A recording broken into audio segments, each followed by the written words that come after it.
You're live. Okay. Good evening, everyone, and welcome to the Newington Town Council regular meeting of Thursday, October 13th, 2022.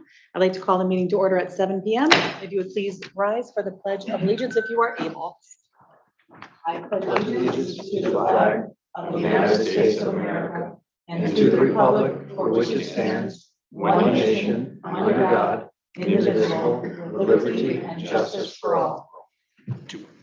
Thank you, everyone.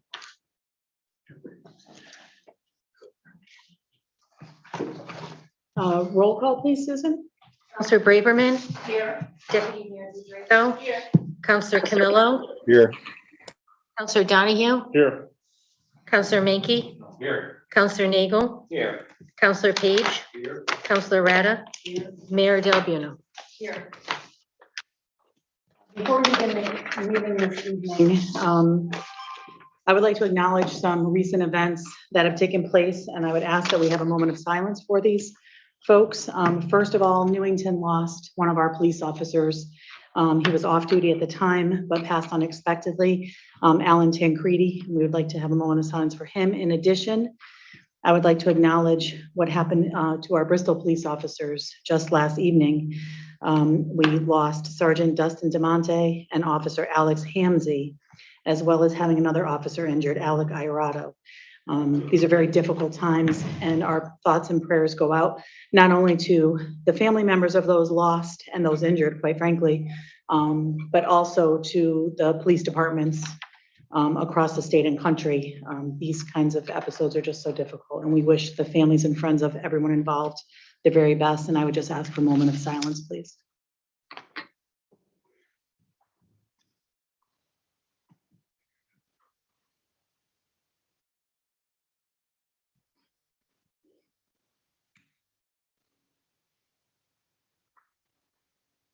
Thank you. And just an aside, I really hope that our community will come together and help support both Bristol and Newington as they go through the mourning and the loss that we've all experienced. Thank you. Next item this evening is the approval of the agenda. Councilor Mankey. Yeah, I would have one change. I would ask that item 4C be offered till our next meeting. Okay, so removing 4C. Is there a second? Second. Second by Councilor Page. Any further discussion on the agenda? Hearing none. All those in favor say aye. Aye. Aye. Any opposed? Motion passes unanimously. Thank you. So we will begin this evening with our presentations. And first up is Lucy Robbins Wells Library Update. And we have Lisa Masson and some other folks too. So I'll leave it up to you, Lisa, to introduce who you brought with you or to begin your presentation. Shall we speak into the mic? Yes, please. Welcome. Hello, thank you for having me today. I'm going to pull it up a little closer. With me is Assistant Director Karen Fenner and Library Board Trustee Leanne Mankey and Library Board Trustee Diane Stam. Welcome. No relation.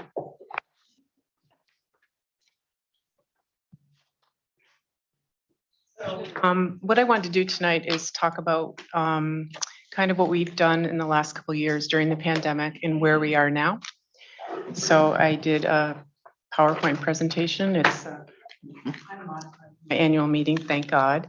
But I just thought I'd move forward with this. The library's mission is to provide informational, educational, and cultural enrichment and community space to Newington residents. And we're doing this through our resources, both print and digital resources, programming for all ages, staff assistance, technology, and community space. Library cards are free to Newington residents. They just have to fill out an application. And once they have it, they can use it in Newington and in any library in the state.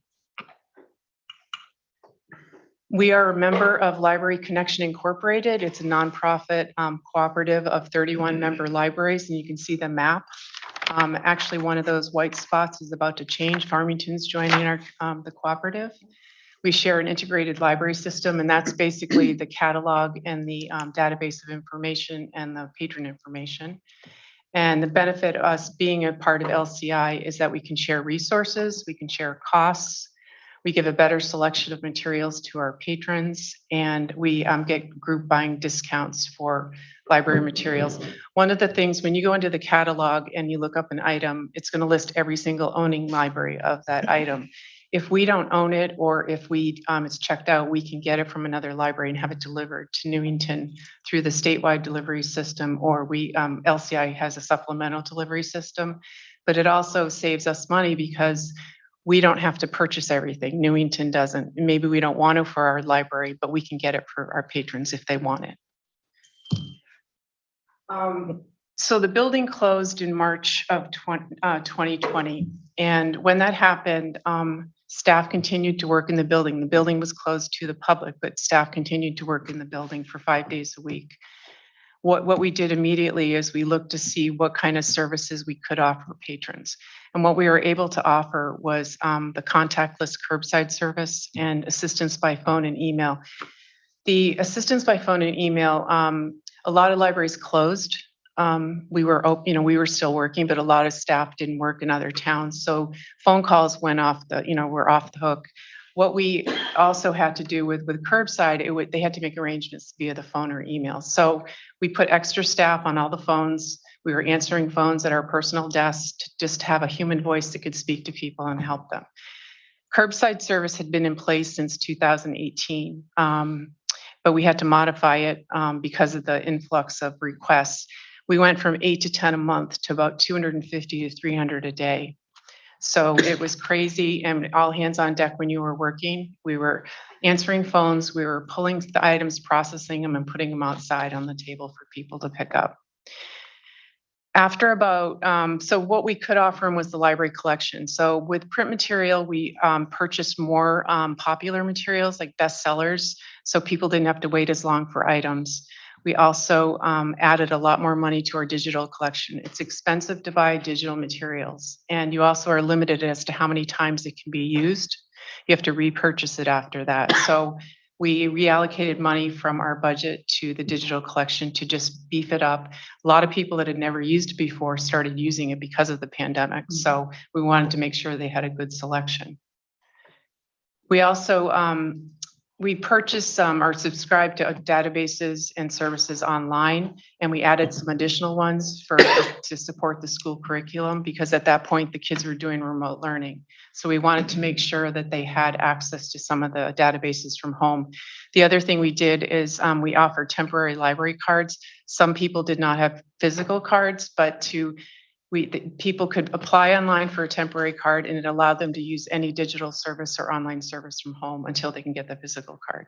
Once they got that card, they could then check out materials from the library. The other thing we did is we made sure our website was up to date. That was one way that we were getting information out to people, and it's the way that people actually access all the digital items that we offer, the services in the collection. So we made sure that it was easy to use, it was easy to find things, and we added web pages that had links to free sites that parents could use or people could use if they wanted to do something, because a lot of people were stuck at home. We also use social media, the different accounts we have, to get information out and to let them know what we were doing and some things that were going on in the town. We didn't do programming initially the first month because our programming was always indoors, in person. So we had to completely revamp how we did it. So after about a month, we started doing virtual programming, and most of them were pre-recorded, but we had to learn how to use Zoom, which we all did. Yeah, we all did. And we learned how to record, edit, upload videos to our YouTube channels, and then put the link on our website. So it was this huge learning curve, but staff really jumped in on doing it. So initially with staff doing pre-recorded programs, then we started bringing in speakers. We collaborated with other town departments, some organizations, and other libraries to be able to do that. When we got a little bit more comfortable, we started doing live virtual programming. It would either be with staff or we'd bring in speakers. And this is where collaboration really expanded, because we started working with area libraries to get speakers that might be of interest that cost some money. We weren't getting the audience that we were normally used to, because some people don't like virtual and some people didn't know how to use it or they didn't have access. So by working with other libraries, we were able to get a bigger audience for the speaker because we had multiple libraries who were going to be there that night. And it also cut costs. We all shared the cost for the speaker, so it was nice. We also started offering grab and go kits for all ages to give people something to do at home. So in April 2021, we opened our doors. And when we did open, it was a browsing only experience. People could come in. There was no seating, no public meeting space, no study rooms. However, they could use the computers for 1 hour by appointment. We had public fax machine and copiers at the time as well. We continued with virtual programming and with information assistance. And everything just looked different because we had the masks on and we had plexiglass everywhere to protect, each other from the virus.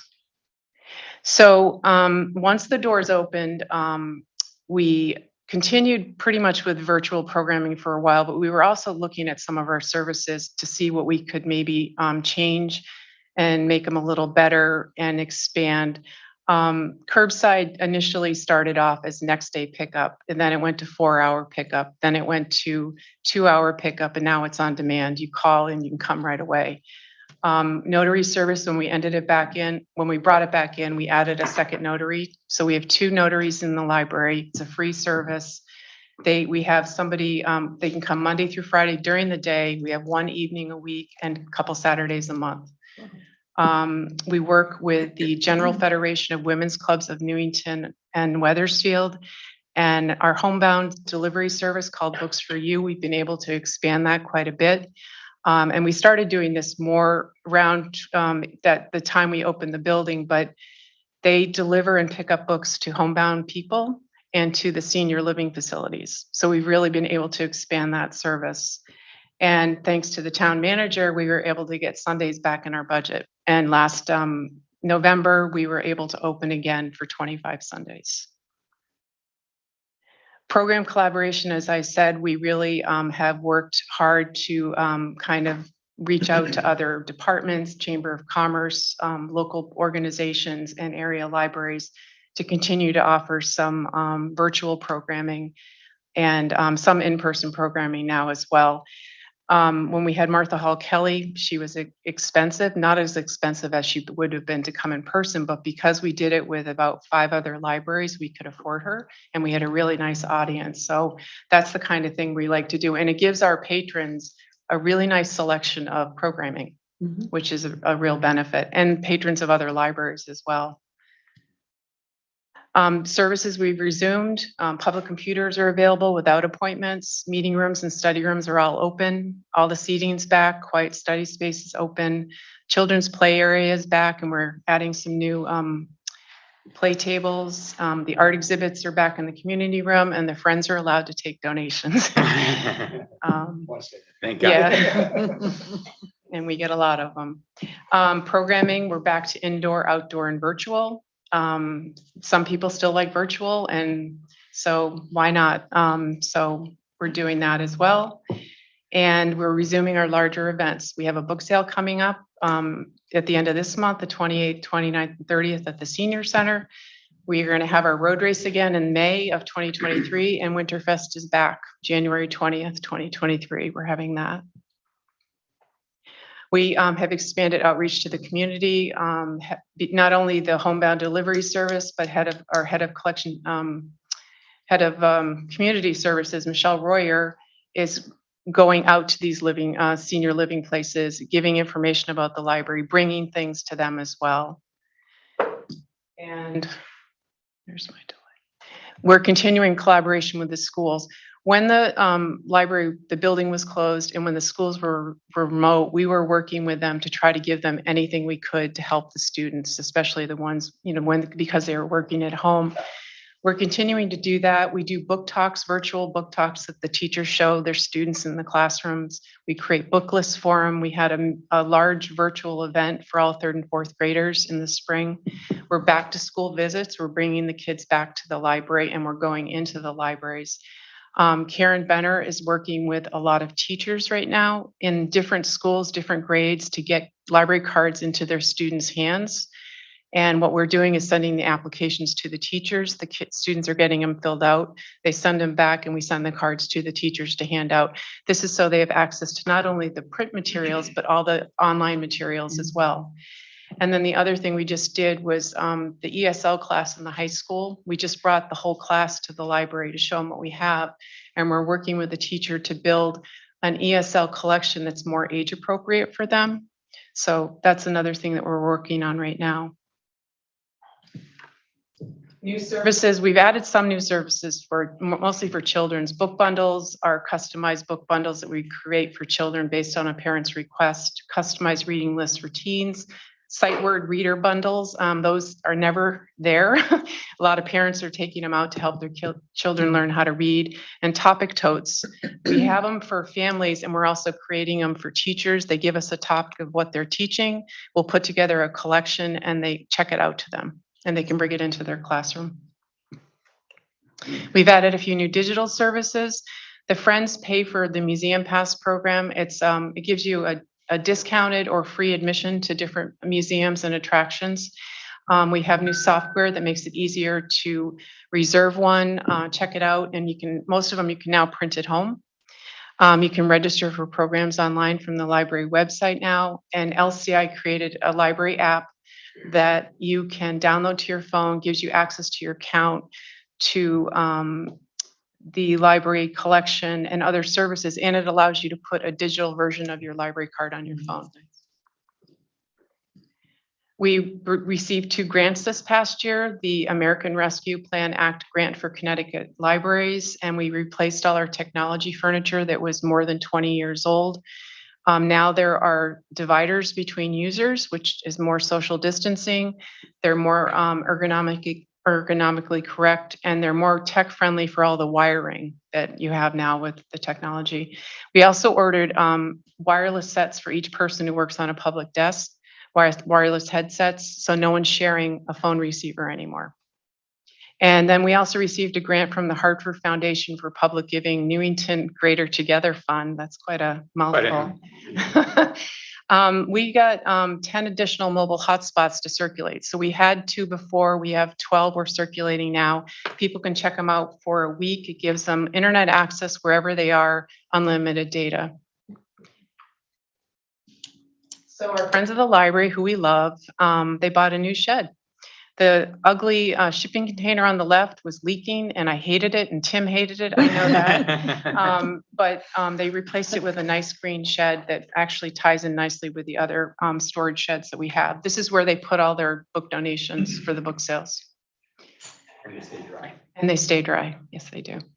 We made some improvements to the building. On the first floor and the second floor, we added new carpeting to most of the areas, and that was paid for by town CIP money. The library board of trustees, from money they made from the road race, refurbished the parent shelf area. We had a new roof that was put on a large portion of the library building. The roof was over 30 years old and it was leaking in many areas. And with grant money, we've added new shelving in the teen and children's area, and we've added some new furniture. So some of the challenges we're facing, so we do have a beautiful building and I love working there, but the original building was built in 1939 and the addition was 1988, and it's aging. And when you have a problem, it's usually a big problem now and it's a costly fix. So, and with this building, we have been able to repurpose space and we're trying to do that as services change and trying to be mindful of that. But there are areas of the building that structurally you can't change unless it's going to be very expensive to do it. And it also limits the type of wiring we can put in for technology. Some of the areas you can't add wiring. So, looking forward to future services and what we want to do, we have so many space constraints now. And we saw that more with the pandemic. I mean, that you had staff workspace was so tight that we had to shift people around to different areas to try to give them a safe workspace. And then even with our programming space, it's never big enough. And now you don't really want to cram a lot of people into that space, but it does limit you as what you can do. And parking, I think what I'm seeing in the town is as things open up, and they have opened up a lot, that when when any of us do an event in this town campus area, there's not enough parking. And it impacts everybody. It impacts people going to the event. It impacts the departments that are trying to just do regular business. If people come to do it, something that they want to do in a town department in the library, and there's no parking, there's a high level of frustration, or they might not come back. And also, it's not just that, sometimes it's even parking for staff. There's no parking when they come in depending on what's going on. So I think that's something that's gonna have to be addressed sooner than later, if we want to continue to offer nice, bigger events or have things happening all at once.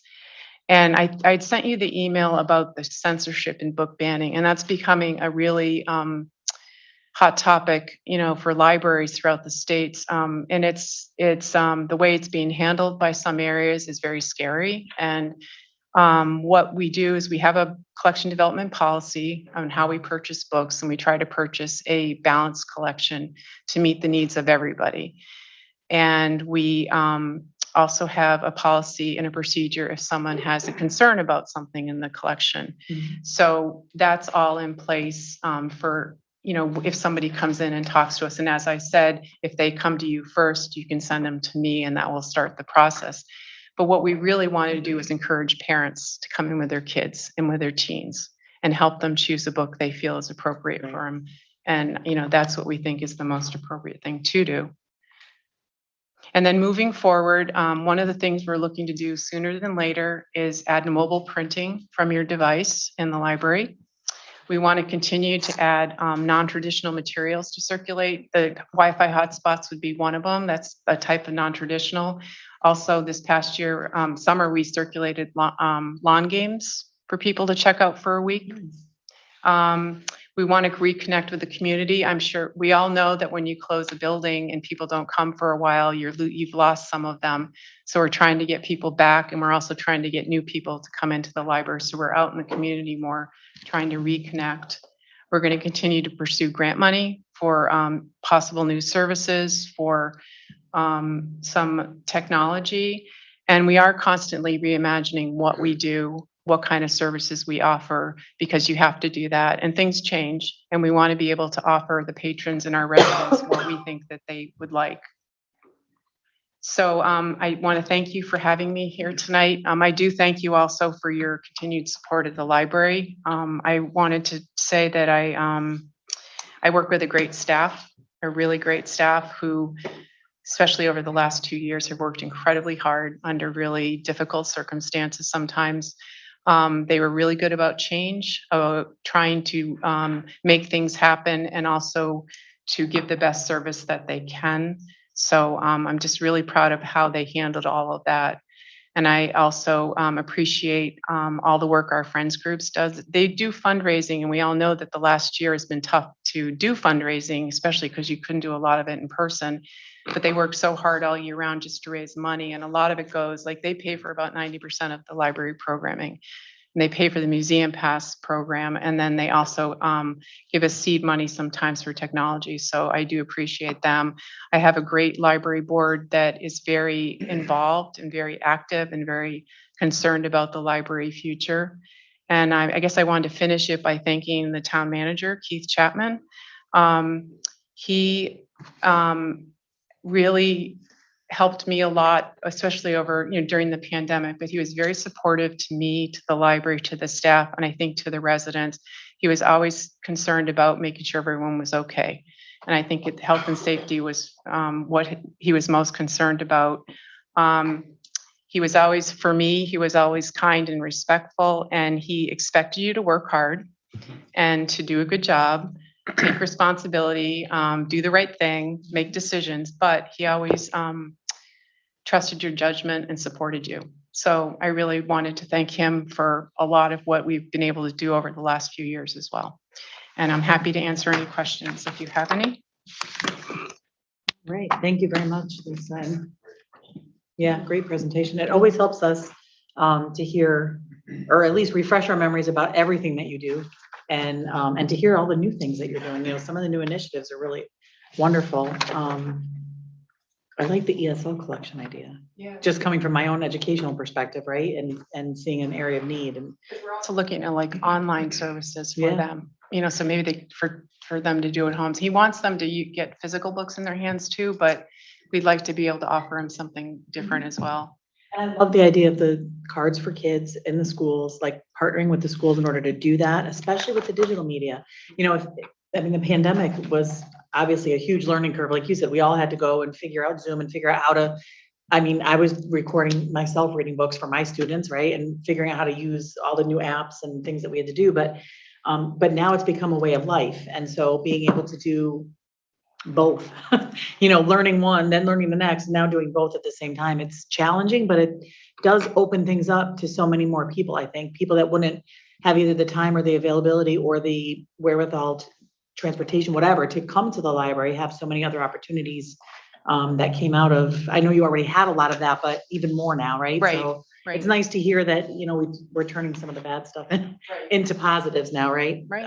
So I appreciate that. And I appreciate your comments about Mr. Chapman. I think it's important for people to know that during the pandemic especially, he did an amazing job, I He think, with did. making sure that staff was safe. That was always his priority.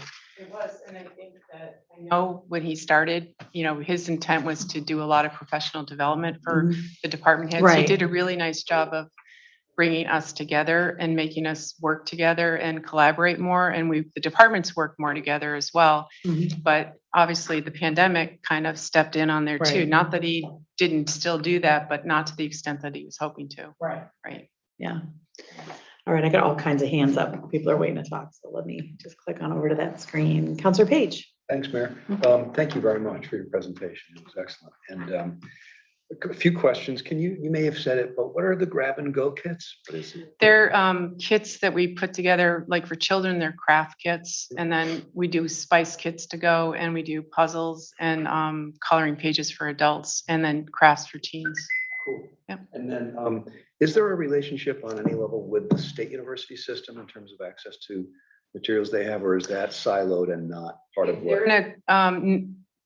We can get materials from them through we can request interlibrary loan with them. It's just a whole different process. And then we would get it delivered through the state delivery system. But we can't see their catalogs like we can the libraries that are part of LCI. Right, thanks. And then grants, you've mentioned grants, and if you said this, I apologize. I just wanted to clarify. I know we've had some folks that previous councils, I believe, the mayor and others have been involved in the town manager and having people come in and write grants, and it's yielded some nice benefits.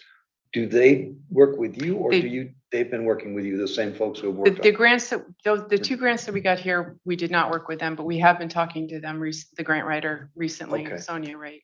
Sonia, yeah. Right. Yeah, we've been talking to her recently about future grants. Nice, nice. And then the last kind of comment I would have is, I don't know much about libraries other than you go in and get a book, and that's fantastic. And I have a sort of a traditional view of what a library is, where you're real quiet and you get the book and then you can read it there or you leave, because of my age, that's the way it was, being 41.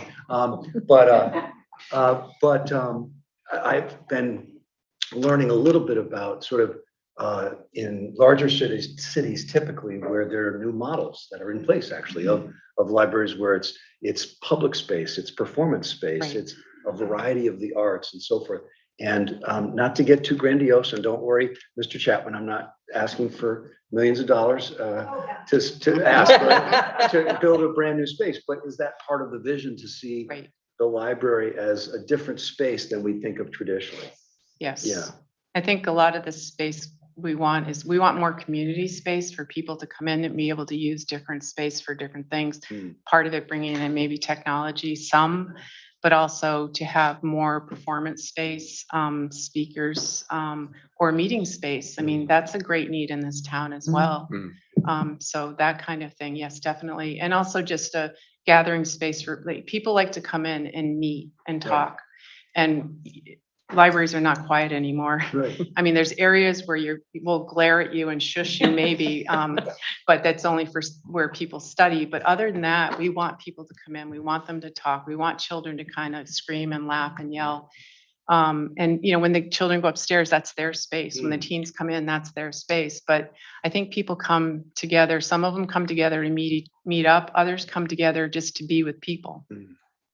And just last comment, I think as we do look to our budget this coming year and moving forward, and I know folks who have done this longer than I have done this, but we need to think of what is our library going to be over the next 30 years, not just in the next year or two. And so sometimes we do have to challenge ourselves to see what we do resource wise to meet that vision. So thank you very much. You're welcome. Thank you. Counselor Rada? Yes. Thank you so much for being here, and thank Karen and Diane and Leanne for also offering support. As a member of the Friends, I probably only know a certain percentage of everything that you all do, although we get to see the inside, the inner workings every once in a while, and just the amazing, excuse me, the amazing work that the staff has done throughout this pandemic and continues to do. And it just has, I feel like it's grown the library exponentially. As a kid growing up here in town, I used to go to the library and love it when it was just that one building that everyone thought was Lucy's house, which has never been Lucy's house.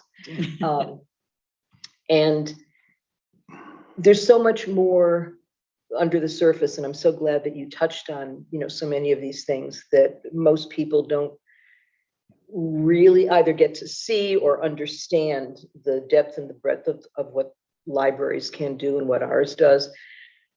Being involved in some of the Friends activities, what we hear very often from folks who come from other towns to our library is, you've got the best library in the area. People love it, and people come from Wethersfield, people come from other communities specifically for what we have to offer at our library. So thank you. Counselor Menke? Yeah, just like one question. Could you send us the presentation you did? So you already did? We already got it. The other thing is would compliment you. I think during the COVID crisis, it would have been easiest to shut the doors and say, okay, we're closed, like everything else closed. It would have been easy to say that, if you want to get, you want to get some information, look it up yourself. But you guys stayed open, you worked hard, and you showed some outside of the box thinking to keep programs going. I think that's important, and I think that shows that you and your staff are dedicated to the town to make this happen. I was impressed that I never took advantage of the drop and go or the books. You can get, just by driving up, but I was impressed that it was actually there, and people could pull the books and you could get them, and so people could continue their passion for reading. So I just want to compliment you and your staff for getting us through this crisis, and hopefully don't have to go back to the crisis mode. We can move forward now at this point and go back to good things. Counselor Nagel? I want to give an extra special thank you for you being here. It's a liaison to the library off and on for many years, and even a corporate member at one point when I wasn't on the council. You spared me from at the last council meeting of going through all the details that you gave at the annual meeting and that you gave tonight so clearly. I assume this is a different version or a variation upon what you gave there, which I thought was excellent. And it presents to many of us who don't know, except those who have been involved with the library in a more close manner, of the extent of innovation you've gone through over the past several years because of the pandemic, the expanded services, both that you have been doing and new ones as well, the collaboration within the town as well as with libraries in the state during this time, the adapting and expanding digital services, the getting of grants, hopefully we'll get more, and also the physical improvements that have been done and those physical improvements that you've been looking forward to, that I hope this council can help you with whenever we're able to do so. Is there anything more you want to say? Well, one specific thing, I know there was something about, once again, unfortunately, a leaking roof, whether that has been taken care of. And then also, just to add something more to it about the process that you and the library board has been looking at in terms of expanding or renovating the library hopefully at some time in the near future. Sure.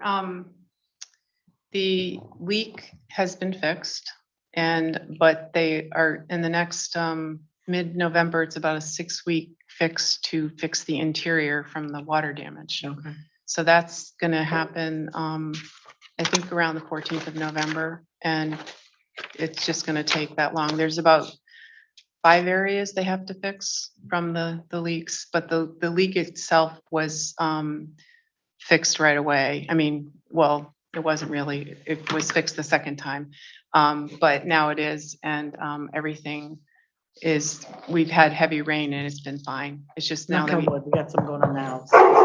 I'm sorry. He agrees. Sorry.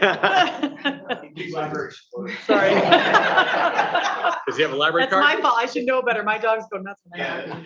as far as future renovations, we are working with, the library board has been working with a consultant, and an architect has drawn up, they're more, we've been working on a building program, updating the space needs assessment and the feasibility study, and looking forward, towards some sort of a future renovation to anticipate kind of the needs that are happening. But we are actively doing that. And in fact, I think several people today went to Meriden Public Library that's in the middle of a construction for a major renovation to see like what's going on there. So we're out there, the state's going to have a workshop for construction grant. You have to go to certain workshops to be eligible. We're going to be doing that, but we are working with a consultant, and you'll be hearing more from the library board very soon.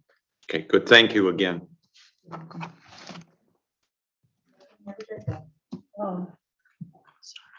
This is just cool. I've always, been to the library, supported the library, whatever, but I didn't realize all the additional services that, recently that you've developed and you're continuing to develop. Particularly as we are an aging community, and the outreach that you're doing with, let's say, the housing for, the elderly housing in the facilities, the homebound services, the school visits, the bundles and totes, I think are great. I mean, if I could, if I was interested in travel, whatever, that you could put a thing together. I mean, I just think that's absolutely fantastic. It's you can't get that necessarily off of the phone. Right. So, and it really irritates me when I hear people say that libraries are no longer, I don't know, that they're aging out. They're not, and you're proving it in terms of the type of program you're doing, and the research and the outset, and keeping relevant. And also, you do the community programs and whatever, but you also serve a segment of the population that is important in terms of passive and individual recreation, reading, or these crafts, these activities, these interests. It's a solitary. It meets the needs of a significant number of people rather than group activities. You really help the creativity, and I just think you have such an important service, and a library, is with leadership like you will never go out of style. And you made a point when you were talking about censorship and whatever, about the family being involved. And the Lucy Robbins should be a family destination. It should be a destination point. And I just think it's so great that I think you've got the activities and you've got the structure there where it should be a family trip on a Saturday afternoon or a Thursday night or whatever. And I think that's absolutely great. Or a Sunday when it's not open. I was going to say, Yeah. Sundays actually are a lot of their family days a lot of times, or you're getting that person that can't come Monday through Saturday. Mhm. That's absolutely wonderful. And then just one point, as you do your expansion, the library building, the original, is the most beautiful building in town. So don't change it. No, Make sure that. We're very aware of that. Even though Lucy never lived there, but Yeah. you ruined it. I thought she did. Now I'm, Half the town thinks she did. well, Thank you. Well, that's a hard act to follow, but Counselor Braverman. Is there any thought to bringing back the Cups and Chaucer coffee shop to the library? For those that don't know, they had, how long ago has it I been? used to love that. Yeah. I did too. Get a cup of coffee, the kids could. Former jobs, yeah, no, in the library, when I was assistant director, was being in charge of Cup and Chaucer Cafe. That was my other hat. It was fun, but it didn't make enough money. That was the reason why it closed. It was, people liked it and they liked the idea of it, but they weren't buying like enough coffee to Okay. sustain it. I think it's possibly bringing back even just the Keurig machine. We are fine with people bringing in their coffee and snacks. We really don't want them to bring in a major lunch or order food in, but you know, we would rather somebody stay, like we have people that study all day in the library, and why not bring your meal or lunch or snack or something? So we're fine with that. And possibly, I think with the pandemic, we pulled everything because we didn't want to leave stuff out. So I'm not sure when that would go back. I don't think the Cup and Chaucer idea would come back. They did try to even outsource it, but no one was interested. So Not even Starbucks or? No. No? no. Mm-mm. Okay. Maybe it's wrong, maybe beer and wine. New concept. It's a nice idea for sure. But it started the whole idea of bringing food and drink in it, and it was okay. Just not near the computer. That's the only thing. Right, right. Well, it's still wonderful heart of the town, the library. Thank you. No other comments or questions? All right. Thank you very Thank you. much. Thank you all for coming and for supporting the library. All right. Next item this evening is our presentation from Parks and Recreation Department. I know we have our Superintendent Bill Zimeo with us, and you've got lots of familiar faces with you, Bill. Just a coach and I got a team. And you have a great team, that's for sure. Let's see if I can find the microphone. Right there. Wow, this thing is real. Holy cow. I feel like you're on the radio. Can't put this in maybe, your, right? yeah, can't put this in your pocket and take off, right? So thank you, Mayor, and thank you, Council, for giving us a couple minutes. I know we're 10 minutes and that's it, and they throw you out of here.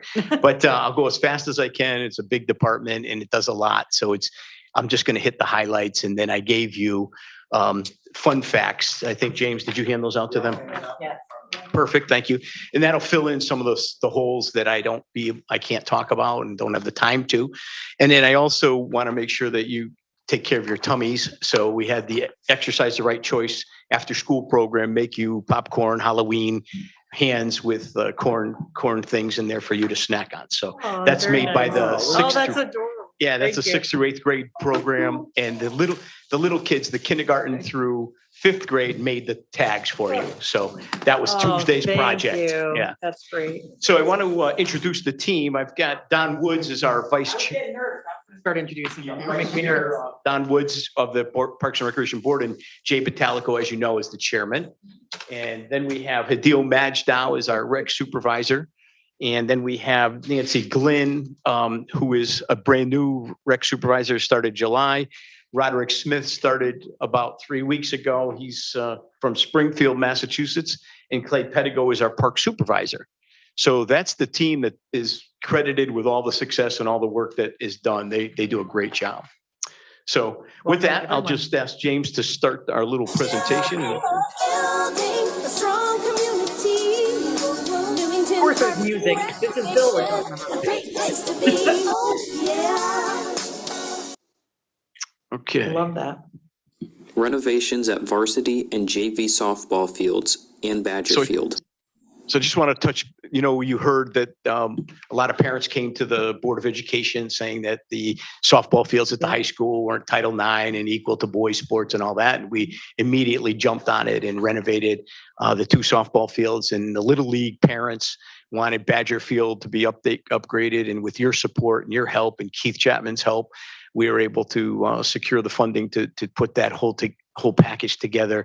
We're bringing ideas from Major League Baseball to Newington. My experiences at the Rockettes Stadium building that. We brought a product called Dura Edge, which is really good in August. It doesn't get fluffy and dry and spread around. And during the rainstorms, it drains real well and holds its composure. So we've got the highest level of facilities in that could be compared to anyone. And our parks crew works so hard to maintain it on a daily basis, aligning it and grooming it and mowing it and everything. So I can attest to Badger Field. I see them there every morning. across the street, that's That's right. right.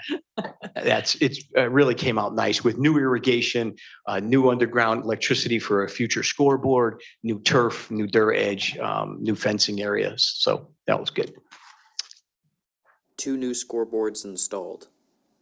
Yeah, for over 20 years, they've had broken scoreboards in Newington. So it's hard to get money for that. So I want to thank Turgeon Jewelers and Cedar Ridge Construction. Each donated $7,000 each and helped us with CIP money to put new scoreboards for Newington High School lacrosse and soccer and youth lacrosse. And then at Legends Field for all the baseball players that use a 90-foot baseball field. Legends Field lighting installed. With your help, Jay Patalico said, if you don't do anything, DeMayo, put lights in over there, would you please? So he's been waiting for 26 years to get lights. We finally succeeded this year and put in $358,000 worth of lights at the baseball field, the first 90-foot baseball field with lights in Newington. That's a proud moment for this town. New playground at Beechwood Park. So Beechwood Park tomorrow, we break ground with the contractor at 11 o'clock. And as you know, each of our parks, our neighborhood parks, our 9 neighborhood parks don't have handicap accessible playgrounds. And we made a plan with Keith in the CIP program, the 5-year plan, and we started doing one each. We did Beacon Park, as many of you were there for the grand opening. It's a gorgeous facility. We had nothing but total compliments from all the neighbors in that area with the 5 different streets that it pans out to. But tomorrow we break ground at Beechwood, and Beechwood will have the other one was an insect theme. This one will have a sports theme with giant hockey sticks and footballs and baseballs and soccer balls, and really exciting time. And for those cornhole players, we're going to have the specialty there. We'll have a permanent cornhole set made out of concrete. So it's be pretty nice. New playground and pickleball court design for Eagle Park. So we look to the future if everything goes well and the future budgets go well. Eagle Park's got the design. That's what it is. It's got this cloud and hot air balloon theme to it. And we'll have, with the bids that came in, we'll have the ability to put in 1 pickleball court outside. So that'll be our 3rd outdoor pickleball courts, 2 at Churchill. It's the fastest growing sport in America right now. Crack sealed and repainted 3 basketball courts. So we've been trying to save money in the fact of redoing a basketball court costs a lot of money. This is a way to extend its lifetime expectancy. So we're crack sealing, and then we've been color coding Newington High School colors, blue and gold. And that seems to be really popular, and redo the basketball hoops and give it a facelift for a very economic cost. Corrigan Sports Lacrosse Tournament, May 29th to May 30th, 2022. This is a first for Newington. We've been going out with economic development under Keith's initiatives, and we hooked up with a sports company out of Maryland, Corrigan Sports, and brought our first national and international youth lacrosse tournament. 4 teams from Canada. 90 teams came to Newington. We used the library's restaurant program and forced people to go to restaurants in Newington and get percentages off.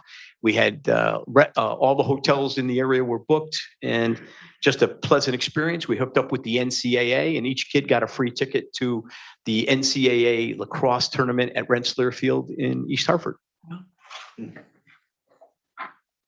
Newington Goes Country, June 9th, 2022. So we do 3 giant special events this year in June. Newington Goes Country with Jordan Oakes, up and coming superstar, grew up in Rocky Hill. We were lucky to land them. And it's a fundraiser. As you all know, we try to raise $27,500 for fireworks. This was one of our events to raise money. The whole board volunteers at the Beer and Wine Garden, and people volunteer everywhere, food trucks, train rides. music, cornhole, clowns, magicians, stilt walkers. So it was kind of fun. Food Truck Friday, June 10th, 2022. The Parks and Rec Board said to me, geez, you're not doing anything Friday night. You got something Thursday and Saturday. Why don't you do a food truck Friday? So I said, oh yeah, sure, we'll do it.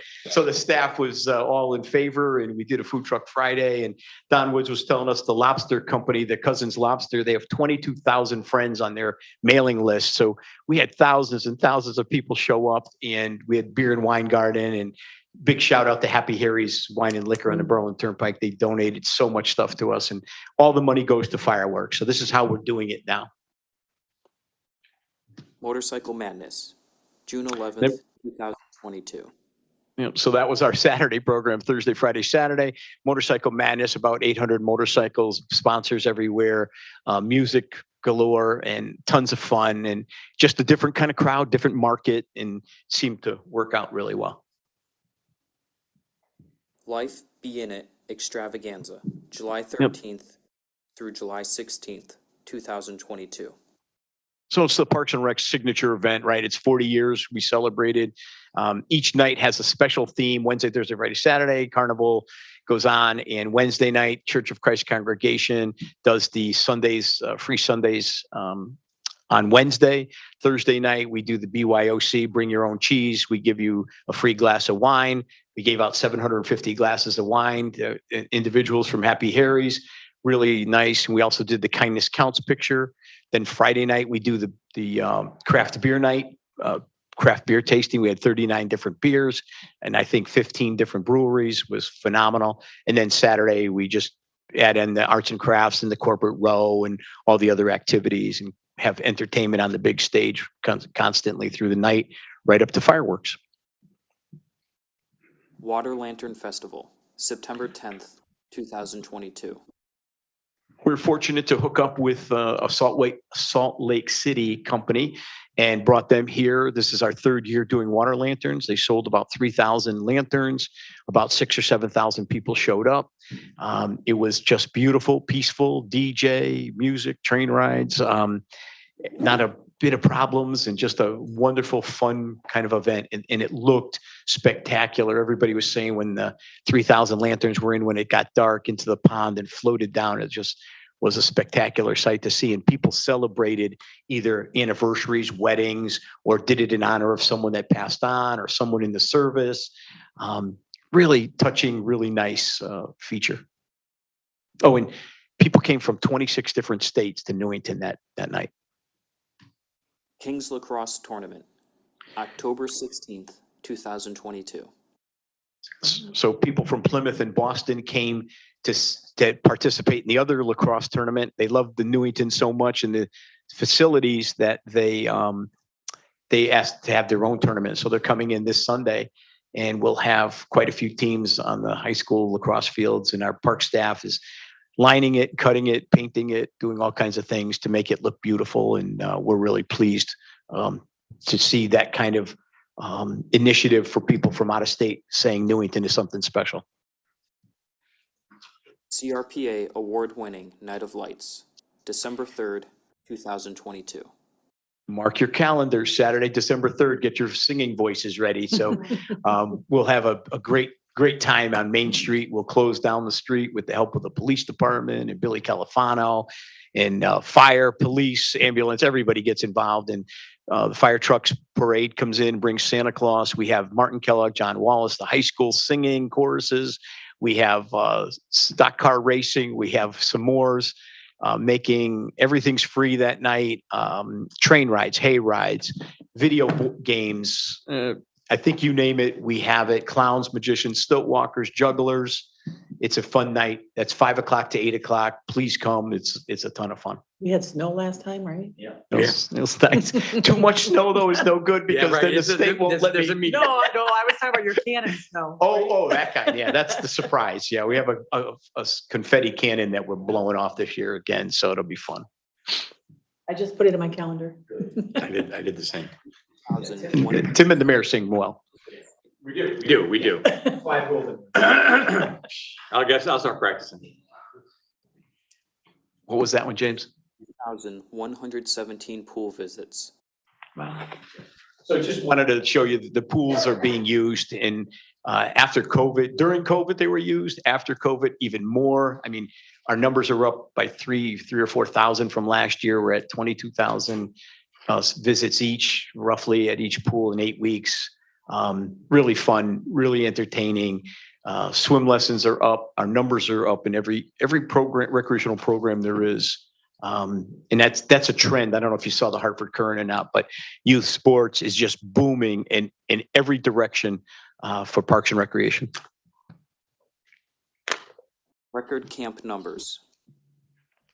Yeah, Adil's in charge of the summer camp program. Nancy's in charge of the aquatics. And Roderick does mostly our youth basketball indoors, but the camp numbers were up about 500 kids this summer, bigger than ever. 5 days a week, 7 weeks. Parents asked us for 2 more weeks. We call it Camp Some More. We did 2 more weeks because they wanted daycare. The kids get a free t-shirt. They get a trip to miniature golf, bowling, trampoline place, inflatable places, museums. They get a swim lesson in the morning, a recreational swim in the afternoon, cookout every Friday. They either get a hot dog cookout or a pizza party. It's a fun summer for the kids, and the numbers and the attendance and the parents' comments were very positive. Preschool, 43 to 5-year-old children registered. So as you know, we moved our preschool from the church, First Church of Christ, to the state-of-the-art Mortenson Community Center, have their own beautiful preschool. We had no idea that 40 kids would sign up for all summer long, 5 days a week for 9 weeks. We're now booming September to June. We have about 35 kids signed up already, and they take 7:30 in the morning till 5:30, very similar to summer camp. It's a long day, but they get all kinds of, parents can do portions of it, mornings, afternoons, whatever, all kinds of activities in each day. But what we tell people that if they join our creative playtime or our preschool program, we guarantee them a Division I scholarship to college. If they're that's not really true, but that's what it's kind of fun. Good kids, yeah. 3 to 5-year-olds having fun and coming in the morning and just listening to the kids laughing and yelling and screaming. It's really fun. And what's a better place to be than here? They go across the hall to a double gymnasium. They go to the library. They go to the police department, and they go across the street to a pool and a playground. I mean, it's the best preschool location that anybody could wish for. New Exercise the Right Choice, ERC program. Something new this year, we hooked up with the Board of Education, Dr. Brummett, and we bus kids from the 4 elementary schools to 2 middle schools on every other Tuesday. It's Teacher Tuesday, where they get professional development. We take care of their kids from 1:30 to 5:30 or 6 at night. We have an exercise, ERC stands for Education, Recreation, and Cultural Arts. So they do their homework, they get a snack, they do a recreational activity, they do a cultural art, and they have a special guest that comes in and talks to the kids or teaches them, a coach will teach them a sport or whatever. And they also go outside and use the park facilities too. So we have 75 kids. We have a waiting list. We had no idea that 75 kids would sign up for this every Tuesday. So it's really fun and nice. And we're going to have to plan on bigger numbers next year. 4 program guides mailed to 13,500 households. So as you all get at your houses, you get during the Life magazine, we send out this brochure, and it's mostly paid for by advertising. So if there's any businesses out there that want to get their name to everybody's household for 13,500 households, call us tomorrow morning. Wait, there's more. 33 summer concerts.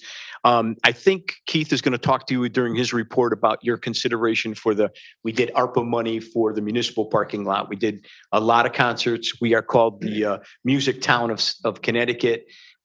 We do them at Mill Pond on Thursdays, and at the municipal parking lot, we did in conjunction with the Key Club, the Kiwanis on Sundays in June and September from 12 to 3. And on July and August, we moved them to Saturday nights from 5 to 8 to help the restaurants downtown and provide, economic development, economic impact. So it's been fun. It's been an exciting spring, summer, and fall, really. People seem to like them.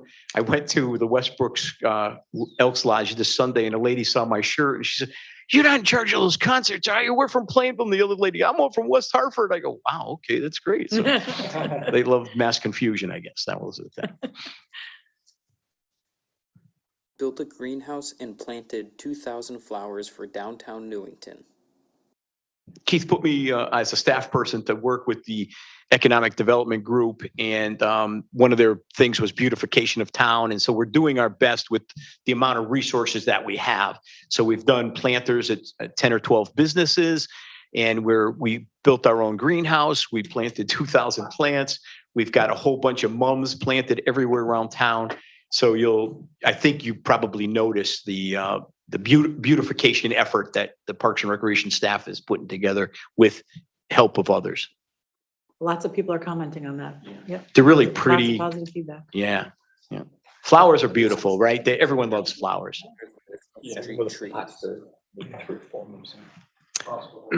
Street trees. Thank you, James.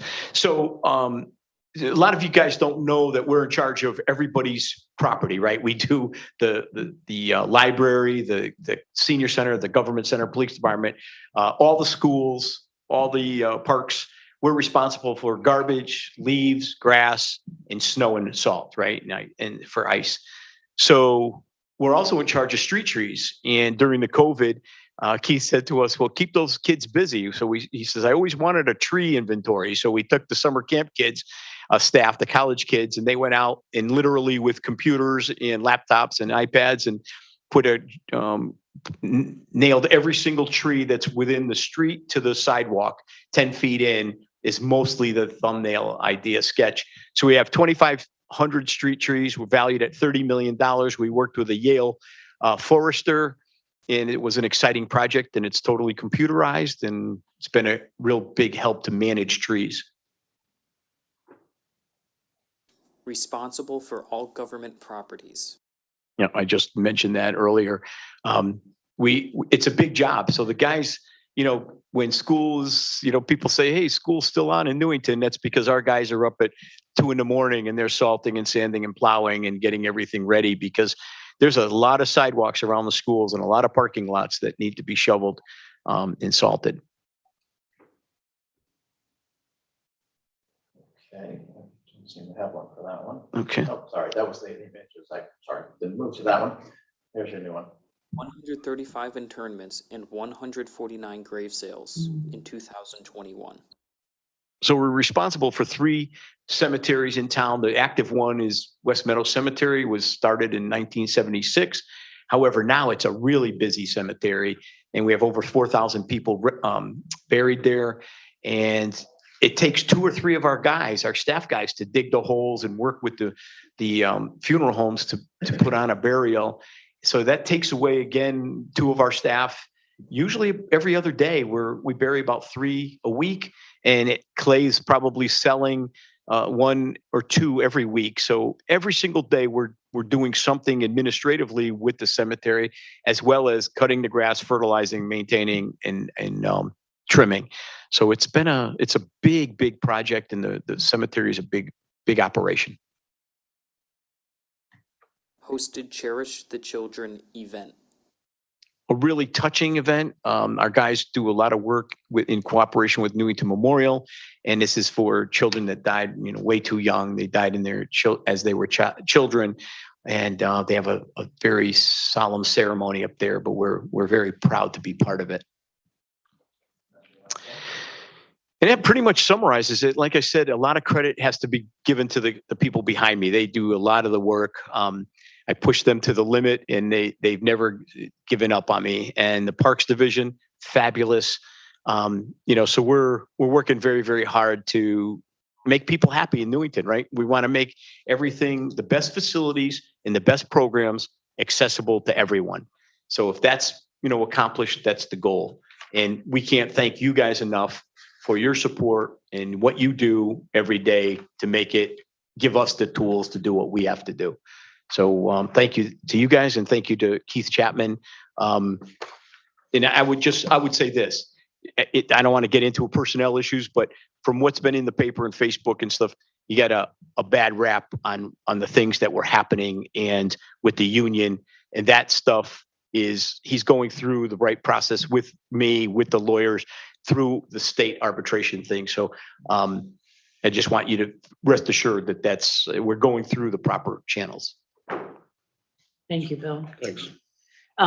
So I love this presentation because I think you're right. When people hear Parks and Rec, they only think about the recreation piece and have no idea about, I mean, you're doing education, you're doing so much more. And even with the parks and grounds and the cemeteries, and people have no idea what is entailed in all that you all do. So I'm really glad that we are having the departments come in and do this for us so that we can see all of it before we go into budget season. Because that's always good, right? Yeah, if you walk over across the doors, we have yoga in the preschool room going on. We have badminton on one gym. We moved our cornhole program at Mill Pond indoors because of the rain on the other gym. And we have a fundraiser going on in the multipurpose room. So it's really so wonderful to see the community center being used the way it is. Yeah, we were down there earlier and there's a whole lot going down. Yep. Yep. I'll open it up for counselors as well. Counselor Page? Thanks, Mayor. Thank you so much, Bill, for this presentation, and all of you, thank you so much for everything that you do for all of us in town. Just a couple questions. Tuesday, is it just Tuesday afternoon, the ERC program? Is that- Yes. Okay. That's Teacher Tuesdays Gotcha. at the school system. I missed it, I'm sorry. It's every other Tuesday, right? Right. Oh, okay, every other Tuesday. It sounds like a wonderful program. And then the greenhouse, where is the actual greenhouse? I've seen the beautiful flowers. Yeah, if you drive in the West Meadow Cemetery driveway, take a left is our Parks Garage, and then to the left of the Parks Garage is a glass building about 30 by 20 probably. Thanks. And the last comment, not that we're gonna get into a budget battle tonight over pools, they're a big drama, but, because I know it's a hot topic, but I'm very concerned about our pools, both parks. I think they're long overdue. People at this table have known it longer than I have, the situation that our pools are in. And I'm hoping that we as a body can work together with you all to make it happen and get those in good shape. We've got responsibility to do that for all of our taxpayers wisely, but we also have a responsibility to continue to make this an amazing, robust program as you all carry out every day. And I think our pools are integral to that. So that's just my editorial comment tonight. So thank you. Thanks. And it gives me an opportunity to give a shout out to Tom LaPierre, our pool mechanic, and Clay.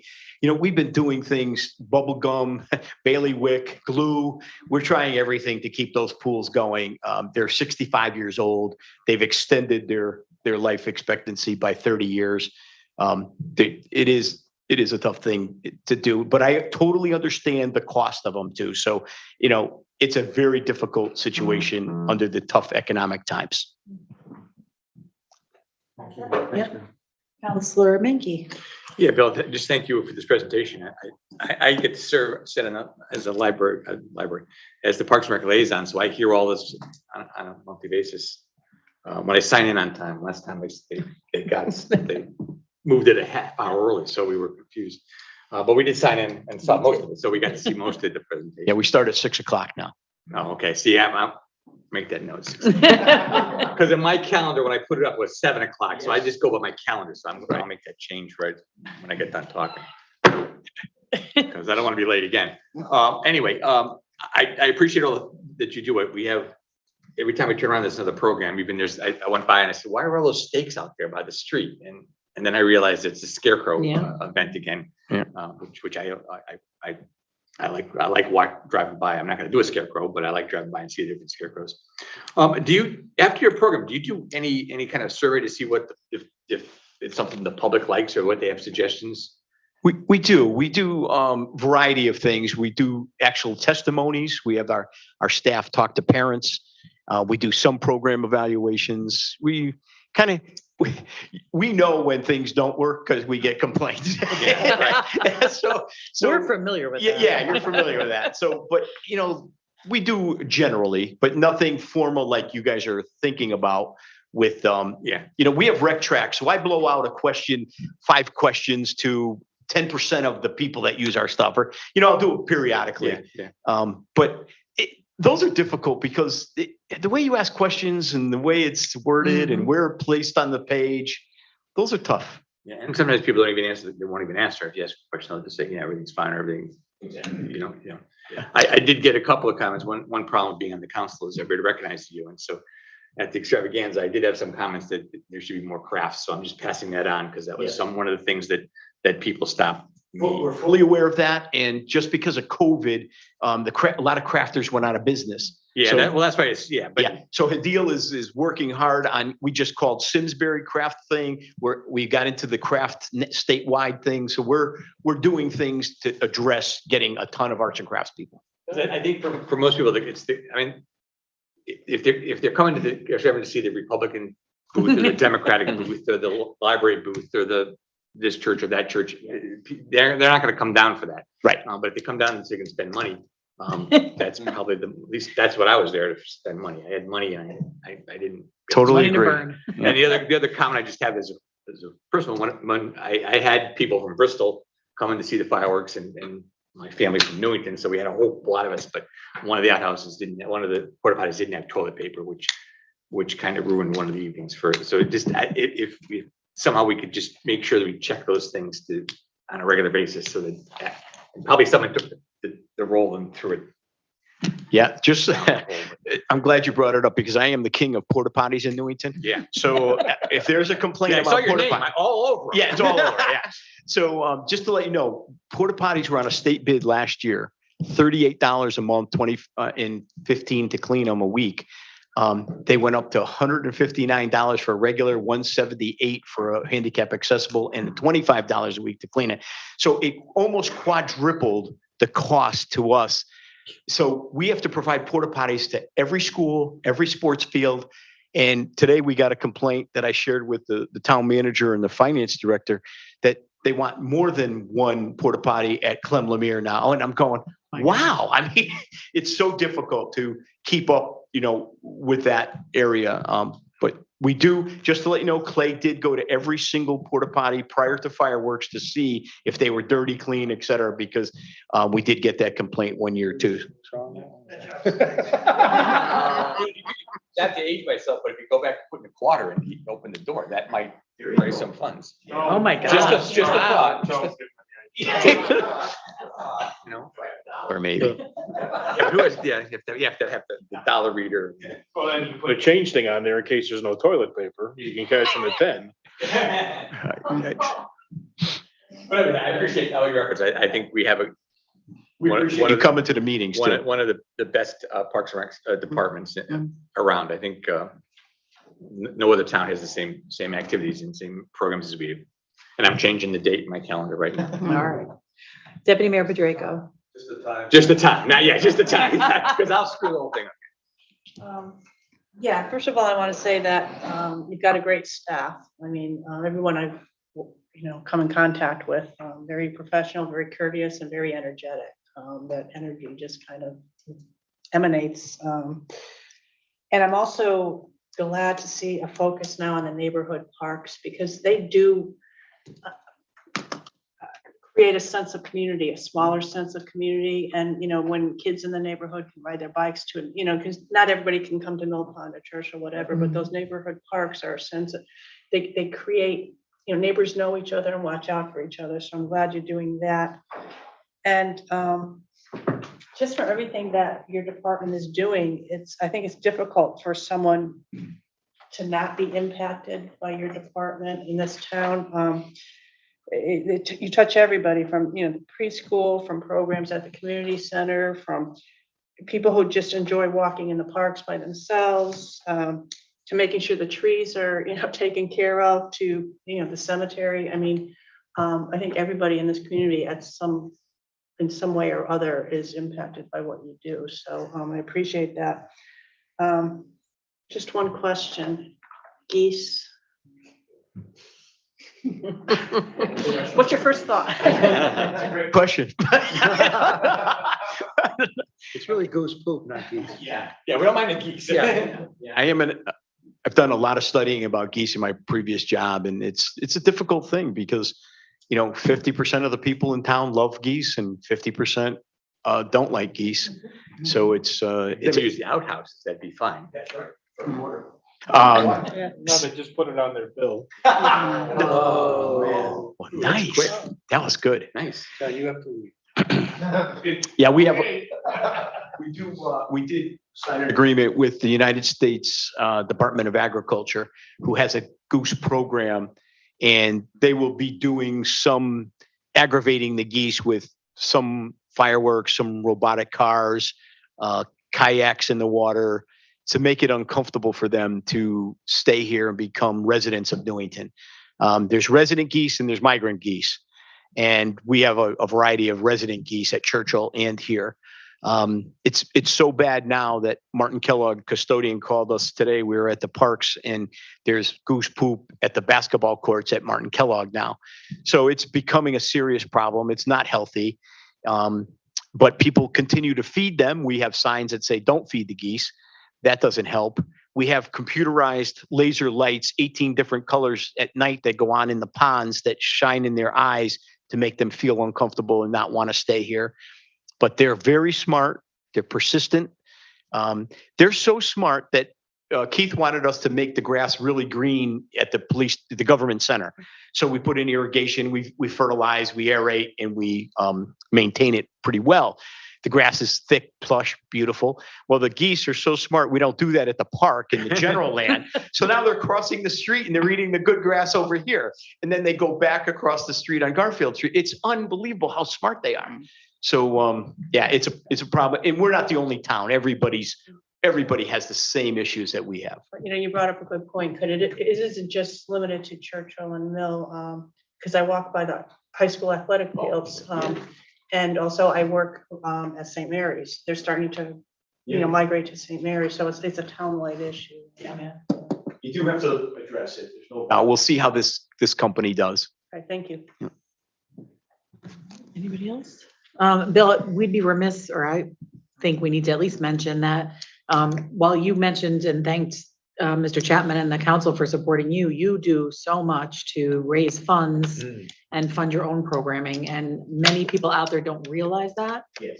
But I think, we need to make sure that people do understand that you do a whole lot to fund the programming that you do. That's a great point, Mary. Thanks for giving me that opportunity. I'll just quickly say the general public does not know that the Recreation Division takes care of the staff costs, their health care. They raise $1.6 million every year to, run the department. So it's a challenge. In not many towns, I'd put us up against anybody in the country, but they do a great job, and we're fortunate. We have a good business plan now, and the businesses in town are been so supportive. They're just beautiful. So we're very helpful. We give them advertising. They give us money to give to the residents to help them make it a better program. And that's the philosophy we brought here. And it seems to be working. Yeah, absolutely. We appreciate all of your efforts. Thank you. We're lucky to have you. Yeah. Awesome. Okay. Thank you, guys. Thank you, Bill.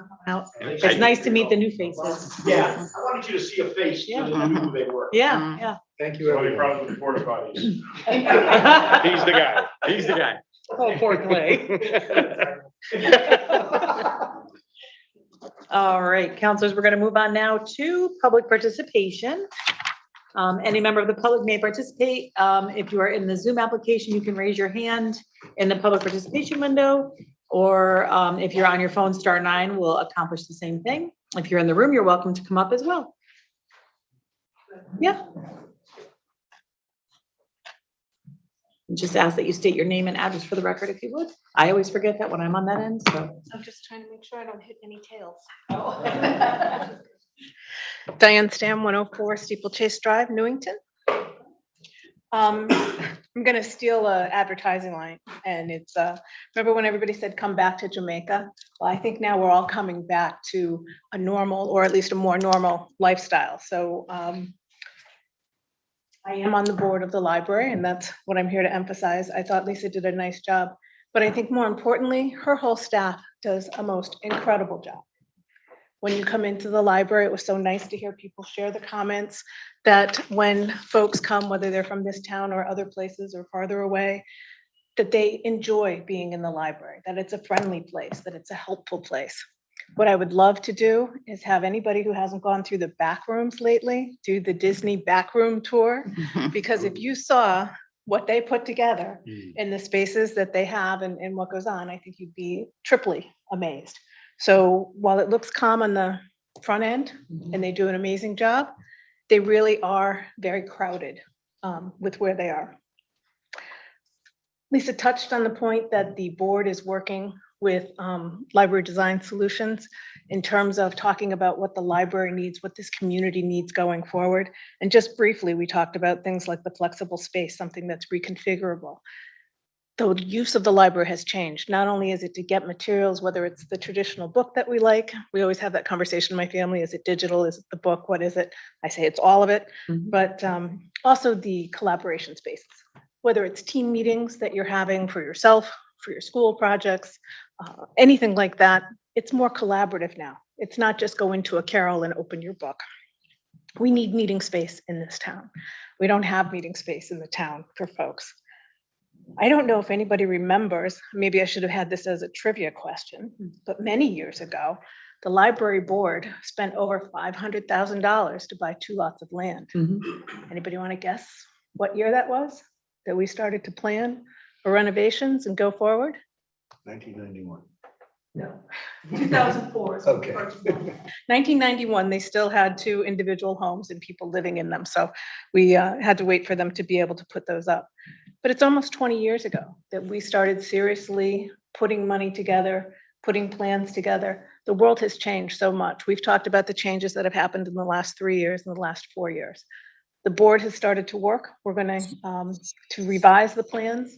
We're trying to put together something that we're calling a quick look book. Library Design Solutions, and worked with an architect and gave us a vision. It's not necessarily what's going in, but I think it opens up everybody's eyes. We're not just looking to take brick and put it out into the parking lot. We're really talking about how we can make the building work for this town and the community. It was mentioned, and I'm going to go over just a little bit, but it was mentioned that some people went to the Meriden Library where they're doing the renovations. And I have to say, I was so pleased to hear all the positive comments from the town council here, because what they said, one of the biggest differences is that the town council and the mayor and the town manager in Meriden are the biggest cheerleaders for the renovation of the library because of the services it brings to their community. So I hope that we can outdo them in the overall corporate support. And I thank you for your time.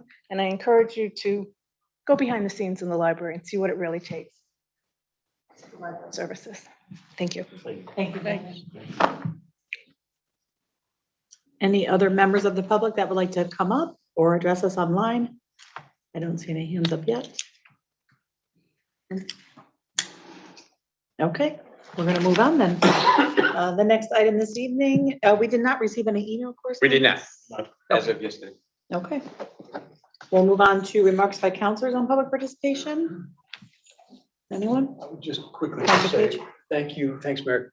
Thanks to the Park and Rec also, and Mr. Chapman for the work in addressing concerns about our cemeteries and maintaining our cemeteries. I know that was expressed by some members of the public, and Mr. Chapman and the Park and Rec folks and those responsible for that are working and have worked to address that. And so that's great. I'm grateful for that. And I know especially the one that is kind of hidden on Church Street, and it's kind of a historic cemetery. It doesn't have the easiest access, but that's, I think, being cleaned up as well. Some of the overgrowth anyway, and I appreciate it. And I appreciate the comments also from the library and your comments. Thank you very much. And I look forward to hearing more and having a dialogue, a public dialogue about what we envision for the future for the library in the years to come. It's a gem and we have to continue to support it. Thank you. Thank you, Counselor Page. Anyone else? Okay. We will continue on with our agenda this evening. We are on to consideration of old business. And the first item before us this evening is the job description for Director of Administrative Services. And we had been presented with that at our last meeting, had a chance to review it. There is a motion in the packet. Would someone like to go ahead and read that in for us? Okay. Deputy Mayor Bujosa. Resolved, the Newington Town Council hereby approves the amendment to the classification and pay plan by approving a job description for the Director of Administrative Services A-9 position as recommended by Keith Chapman, Town Manager, in his capacity as Personnel Director. Thank you. Is there a second? Second. Second by Counselor Donahue. Any other discussion on this item? I know we discussed last time, but what else do we have tonight? Counselor Menke? Just, I see there's a job description on our desk. Is this different than what's in our packet? Okay. I didn't include anything else on the desk. This was on our desk. I didn't have it. You're very special. I like to use. I have one. Do you have last week's packet? Because that one I inserted that revised one. I have last week's packet, but it was, That's why. but it was here in the desk. You must have pulled it out of the folder. Okay, thank you. Mhm. I have no The objection. bottom line is there is not a new one. There's not a new It one. is That's the the one bottom we- line I need to know. It is the one we reviewed last week. All right. Any other questions or concerns, comments? Hearing none. All those in favor say aye. Aye. Any opposed? Motion passes unanimously. Thank you. And next item this evening is the Great Blue Research, Inc. Community Assessment Survey. I'll turn that over to Mr. Chapman. Yes, as we had previously discussed, we would like to have a survey done that would solicit information and input from our citizens in town. We had done these types of surveys way back in the 90s when I was here before, and looking through the files, we don't see that we've done any since then. So what we'd like to do moving forward is to get a better understanding of what our residents would like to see the town provide for services and the direction that they would like to see the town go. You know, we as the administration and you as the policymakers attempt to address the needs and the wants of the community, but we're not sure that we're hitting the target. And I think that having a survey done of the community through a professional process will help us and guide us going into the future. So we really can hit the mark better than making the assumptions that we know what our citizens really want. You know, there are people that don't have the opportunity to come to the meetings and express their thoughts. So this is a way of doing outreach to them that will be used as a tool going forward for a number of years. So if we can identify what our citizens want and their priorities and blend that into our operating budgets and so forth, we feel that we would much serve the public in a much greater way and have them appreciate what is done on behalf of the town for them. So that's what this will achieve, and we're going to be working with the consultants to develop the survey and the questions, and then send it out. And if you get one of these surveys, however it's received, when it's decided what method we're going to use, we would ask you to seriously consider participating and voicing your views and help us do a better job on operating the town in the future.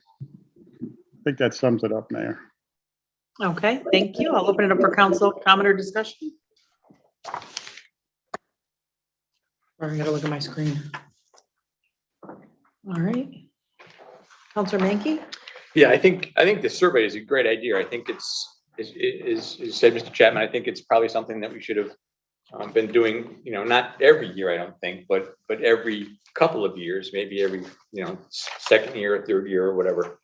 I like the idea. I'm a little fuzzy on how it's sent out.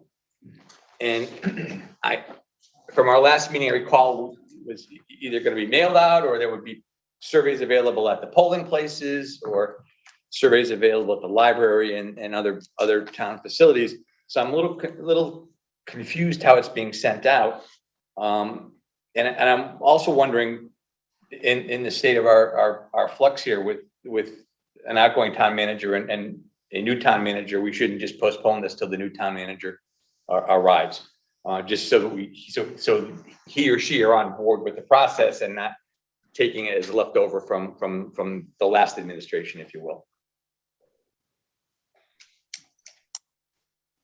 Anyone else? I agree. I think we should probably wait. Okay. What was, I can't remember what our time frame was to begin. Was there a suggested time frame? Our objective was to get it out and hopefully have the election in November be a point of contact, but the entering into the agreement with this group is not locking us into any timetable whatsoever, so we can tell Okay. them when you want to start and when you want to stop. Would we see the, a copy, be able to see a copy of the contract, the proposed contract? That's not attached there. No. Yeah. The proposal was in the packet last time. Yeah. Okay. I can put it on the screen if you like it. Well, no, I'm just thinking that if we're gonna vote on this and we're thinking about perhaps postponing it, just to get another sense of what it is we're requesting. That's something that you can decide. If you don't want to approve it tonight, that's, I don't believe there's any negative to that other than, the sooner you act on this, the sooner the surveys will be done. If you want to hold off, and, we were hoping to be able to use this information in the budgetary process, but if it doesn't work out, then we'll use it next year. Counselor Page? Thanks, Mayor. We have Mr. Chapman's available through the election. We would, if I understand Mr. Chapman correctly, we would be gathering this information before he leaves. Then regardless of who's in charge as town manager, we just have the information. I don't know that if whether it's Mr. Salomon as the assistant or someone else is put in there as an interim, that affects people's opinion on our park and rec or our senior services or I would say just go ahead and do it. And whoever's in charge, we're asking the citizens their opinion on our town services, regardless of who's in charge. So I'm all in favor of going forward with it. And then we can deliberate as a body and with our town leadership, what we want to do about that information. Okay. Counselor Mankey? Yeah, I'm all favor of the survey. Don't get me wrong. I'm not, I think the survey should have happened, as Mr. Chairman said, we shouldn't do it on a regular basis. It should be a touch point. My only concern is the structure of the survey. And as I understand it, there's a lot of moving parts. When it's sent out, who it's sent out to. I'm not crazy about doing it during an election process because I'm not sure that we're getting a wide survey. We're only getting the people who actually vote. And I'd rather get people who maybe not enfranchised and maybe that don't vote. And I'm afraid that if we rush it, we're going to get a rushed product. So I guess I would prefer that that when the new town manager gets in, he or she may have some suggestions of how we could do this better and make it more more streamlined to what we need. I'm not opposed to the survey.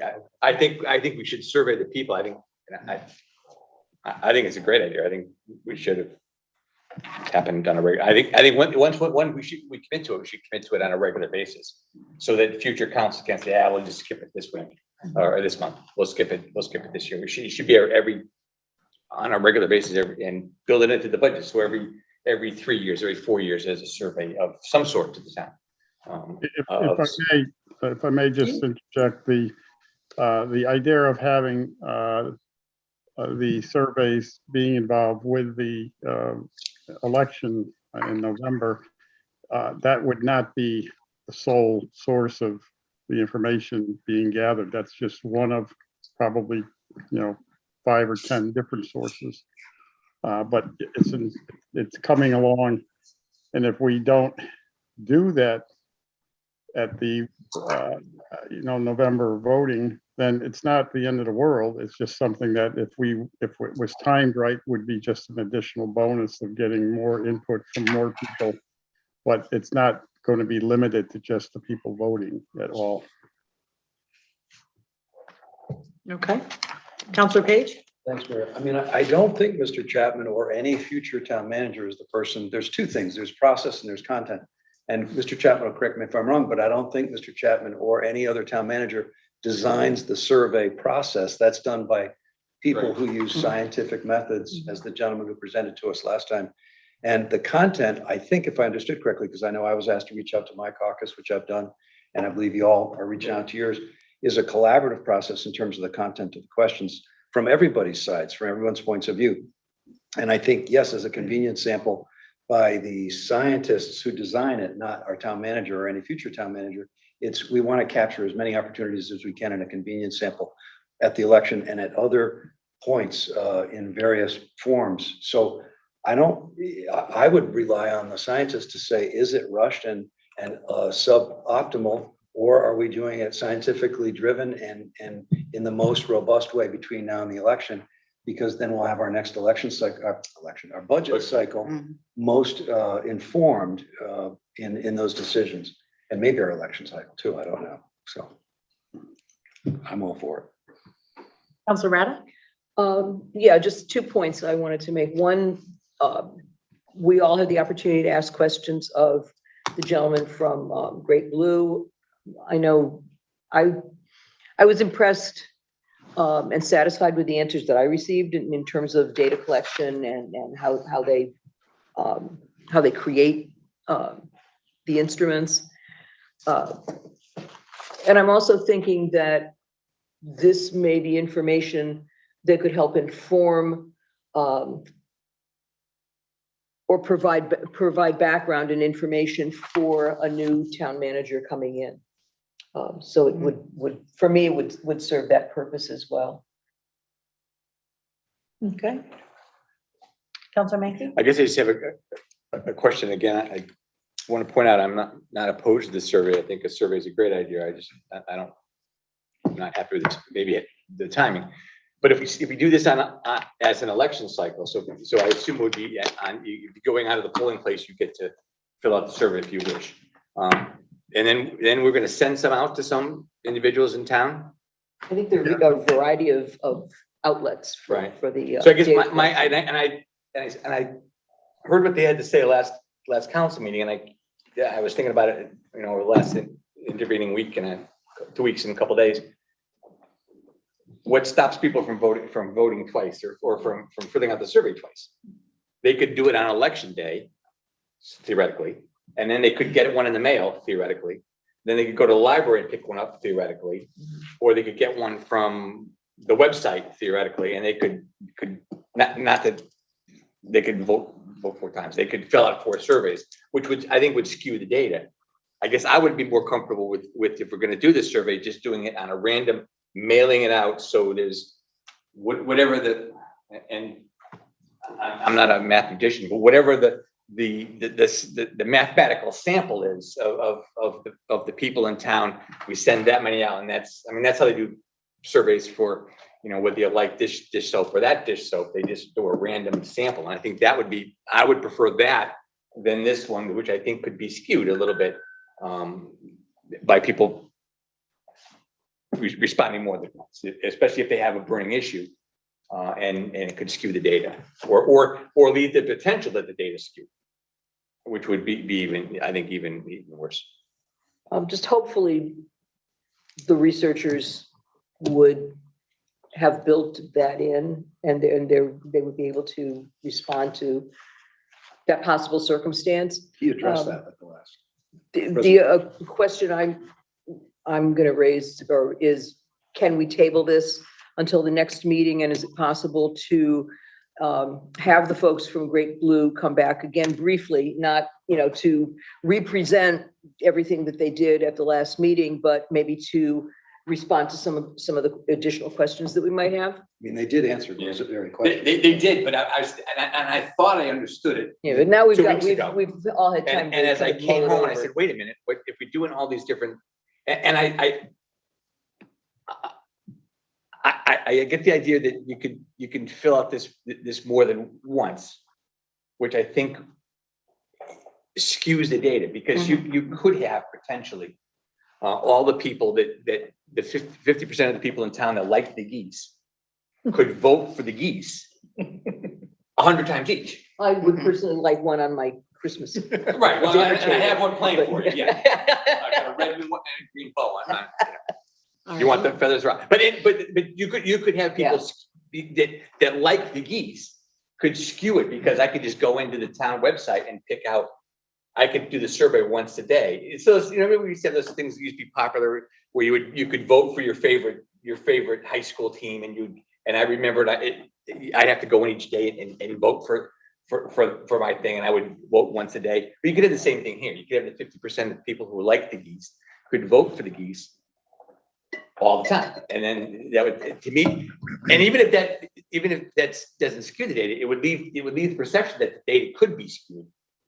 And that's I think the danger. So I would be in favor of having them come back, and so I can just make my point. I don't want to belabor the point. Again, I am in favor of the survey. I just Still have questions. I had questions about how it's going to be administrated or sent out. I think just a question for James. We've got this, well, You can table it until the next can we meeting, table it without but I calling will- the motion? but I will say, if we do table it, we will not get that into the November 8th election. That's just, there's no timetable to make that. Can't we say yes and then Yeah, ask those but folks I'm back? just, Oh, we're sorry. kind of dialoguing right now, which Sorry. is not our rules. No, no. And it Deputy Mayor Bedreiko's had her hand up for a while, so I'd Sorry, like to give her sorry. an opportunity. Deputy Gail? First of all, there was no way I would vote for a survey if people have the opportunity to vote twice. I mean, I didn't get that impression. I got that it was going to be controlled. So it wouldn't be handed out after, after you vote here, whatever. I mean, there needs to be some control over either every household gets one or whatever. And that, otherwise and for me, the data is meaningless. So that's a process that, like you said, I'm sure that these are professionals and they can walk us through that. But second of all, I don't agree with doing it with the election cycle and trying to get it there. The election cycle, there's a lot of other issues revolving around an election. Either, it's just an emotional or emotional isn't the word, but it's just a high intensity issue driven time. I would prefer off election where people are a little bit more focused and balanced on what's really important for the town, for the community. So I would not support doing it trying to rush this into an election cycle. Third of all, I think yesterday I was at TPZ and the town planners, apparently she was approached, I guess some of the department heads were approached and said, well, what type of questions do you want on there? So if we're going to, this is going to be community-wide service or, on services and whatever. And if each department head is going to, want to say, okay, what do I think I need to hear from the public, whatever, there's no way we're going to be able to do it by November.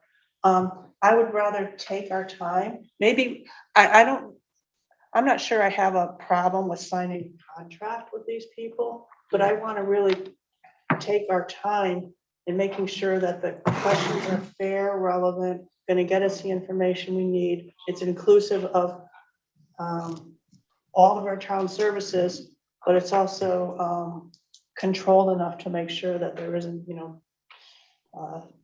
ballot stuffing. Yeah, I just don't want to rush into this, but I don't necessarily see a harm with pursuing a vendor at this point, as long as Okay. If I may, I would suggest that you just table it until another date. There's no obligation at this point, so it's obvious to me anyway that you all have questions still about the process, and we'll just have them come back. But it would be helpful if you develop your questions ahead of time so they're, they Fair to can answer. prepare for answers. Mhm. So I would table it tonight. Okay, that's a good suggestion. Thank you, Tim. Counselor Menke, sorry. I would support Counselor Rada's to table it for the next week and have, next meeting and have them come back. I think then I would be more comfortable. And again, I don't think the rush is to get it ready for the election, because I think this is bigger than an election. I think this is bigger than what the service of the town are.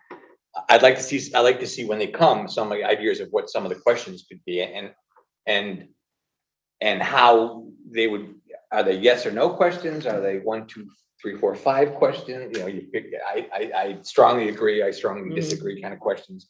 And what the random sample is. I think he talked at one point last meeting about 400 people. Is that a big enough? I thought that was kind of a small sample, but I'm certainly not a statistician. So it seems kind of small with a town of 30,000, but maybe that is okay. I'm sure when they do these polls, they don't poll as many people as I think they do. They probably poll, just a few people, and it's the randomness of it that gets your results. So I would support tabling it till next meeting. Maybe they could bring a survey from a town that they did already. Would that be? That's a good idea. That'd be an example. What did you do? We should probably jot down, and I think Mr. Chapman's absolutely right. If we can jot down our questions, concerns, forward them to Mr. Chapman so he can give them to the vendor ahead of time to make sure that they have the information we are requesting. That would be best. Do we need a formal motion to table, or can we just choose not to move forward with the motion? Choose not to move forward at this time. Okay, perfect. Counselor Rada, did you have more? I'm sorry, your hand's up. No, Counselor Donahue said just exactly what I was thinking, that we get a sample or samples of questions from the other towns they've worked with. Steal your thunder, sorry. And again, for the record, I'm not opposed to a survey. Yeah, got it. Got it. How do you feel about a survey? Duly noted. Actually, every time someone calls me on the phone to do a survey, I answer those surveys, and my wife says, hang up on them, hang up. And I sit there and it's fine, it's 20 minutes of talking to people, but I think it's kind of cool, so. Right. All right, we're going to move on to resignations and appointments. This evening, we have an appointment for TPZ Commission alternate. I believe that's yours, Mr. Page. Thank you, Mayor. Resolved that the Newington Town Council hereby makes the following appointment to Town Plan and Zoning Commission. Gia Georgette Pascarelli, alternate. Address is 62 Wells Drive North, Party D.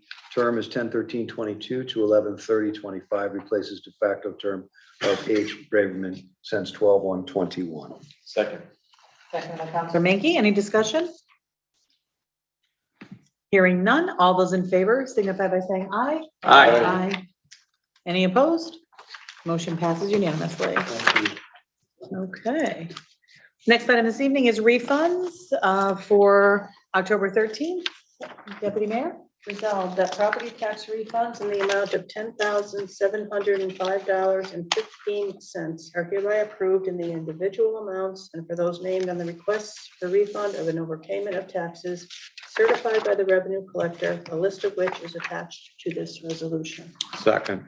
Seconded by Counselor Nagel. Any discussion? Hearing none. All those in favor say aye. Aye. Any opposed? Motion passes unanimously. Moving right along to approval of minutes. We have before us this evening the August 16th, 2022 special meeting minutes and the September 29th, 2022 regular meeting minutes. I would like to entertain a motion to approve those as written. So moved. Moved by Counselor Rada. Is there a second? Second. Seconded by Counselor Donahue, and discussion. Counselor Nagel? I just wanted to say that I was not present at one of the two meetings, so I will abstain to the, let's see, it's the August 16th special meeting. I was not there, so I'd just like to have it on the record that I abstained for that. I have no problem with the 29th. I've looked them over. Okay. Do you, And vote for it if he chooses to, but. yeah, I know you have the right to vote for them, whether you were present or not, but that is your choice. Do you want us to break the motion up into two? I just assume, just to be honest. Okay. So, motion was made by Counselor Rada. Counselor Rada. Would you be willing to amend your motion for, to be just for the August 16th, special meeting minutes? Yes. And would you amend your second, Counselor Donahue?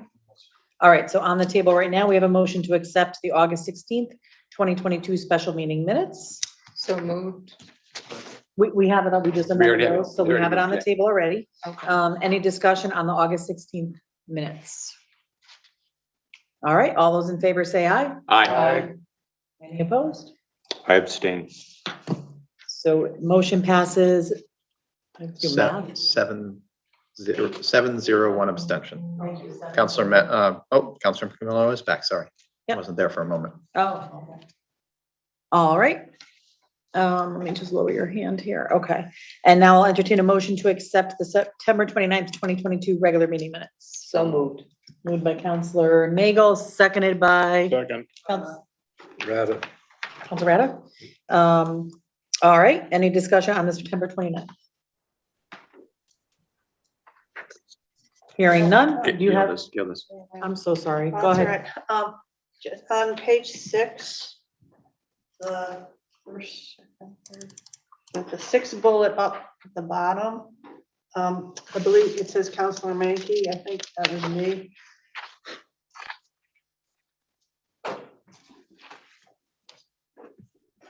Okay, can we make that adjustment?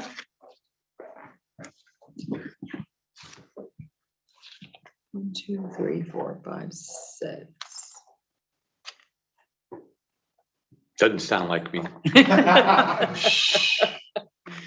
All right, It so makes we'll, sense. doesn't it? all right, so we have the motion on the table. We're looking to make that one change. Any other changes needed? No other hands are up? Okay. So, all those in favor with that change, say aye. Aye. Any opposed? Motion passes unanimously. Thank you all. Next item this evening is executive session for personnel for the town manager's contract. Who would like to go ahead and make that motion? Counselor Mankey? Resolved, the Newington Town Council in accordance with Connecticut General Statutes 1-206A hereby moves to go into executive session and invites the town council members, the mayor, and Keith Chapman, the town manager, to discuss a personnel issue, town manager's contract. Is there a second? Second. Second by Counselor Donahue. We will be, counselors, adjourning to the conference room upstairs to hold the executive session. And we will be coming back down here for the remainder of our meeting. All right, any questions, suggestions? We can leave our stuff here. All right, all those in favor say aye. Aye. Any opposed? Motion passes and we stand in executive session at 8:52.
Makeup.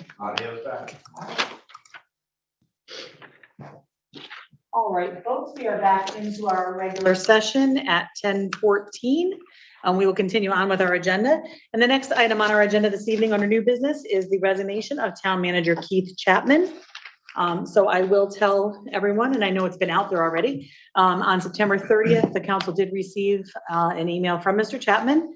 And I'll just read it. It's short. It says, please be advised that in conformance with my employment contract, I am providing the required 60-day notice of resignation from my position as Newington's town manager. Therefore, my last day of employment will be December 2nd, 2022, signed Keith Chapman, town manager. So that has been received by the council. The council is beginning to take appropriate steps to work on the process that will need to be in place, and we'll keep the public abreast of each and every step as we go through it.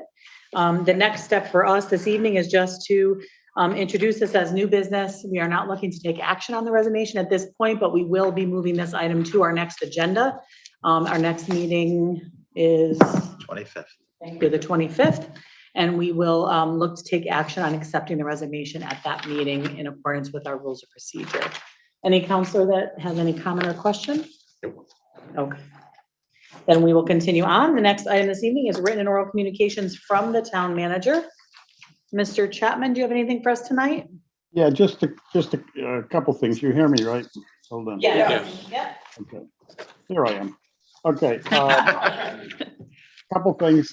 We've just finished up receiving and evaluating the architect RFPs that we sent out for architectural firms to be brought on an on-call basis, and their first assignment will be the Emergency Operations Center, so because we want to get that designed as quickly as possible for it to be built in a location that's determined later on. So that will be going on fairly soon. The other thing is the public safety radio system. We were at the 2-yard line or the half-yard line, but a little glitch has come up where the state attorney general has put a halt to any license agreements being by any state agencies for some wording, I guess, in their agreements with all of the existing license agreements. So we're hoping that whatever the issue is gets turned around real fast, because we're almost ready to, bring this to the council, but we don't know why the attorney general has put a stop to them all, but we're on. We can put a notice until further information is gathered. So, And the fire department and police, they're all aware of this official communication, right? I believe I sent it out to all of them, so they're aware of it. And then the all item I have is the what Bill had brought up earlier about the concerts continuing in the municipal parking lot next year. The problem we have is that it has to book the bands now for next year. They book in a 6 or 8 months in advance. So we unfortunately have two budgets. We have this year's budget that has some money in it for the bands, but we need to decide if we're going to continue with the band program up there, because we can't commit to these bands unless we have a commitment from the council that the funding will be included at the next year's budget.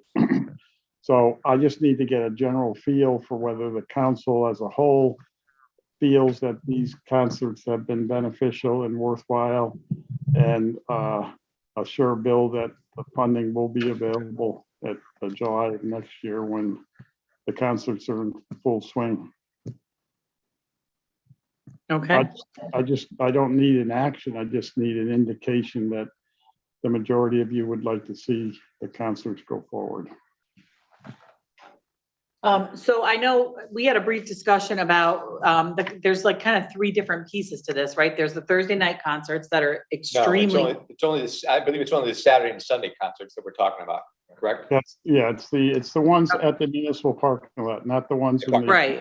Right. But I guess my point is we have the Thursday night concerts. Those are funded and they're very well attended. They're extremely popular. Hundreds of people there. The Saturday and Sunday ones were added as part of the COVID protocol to try and make some outdoor spaces available to folks and to add some opportunities for gathering in a safe way.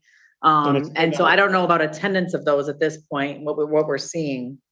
Well, you know, there is, I guess an understanding with the Kiwanis, I believe it's Kiwanis that have the tax sale that goes on every Sunday morning. So part of helping them out with their program was to have the music there as well. So if, you know, I mean, I would recommend you go ahead with them again. I think, it's a good program, but I just need to know, you know, just a show of hands or something. You don't have to vote. Somebody has to tell me if you want to reserve. What's the cost of that? 13,000. 13,000?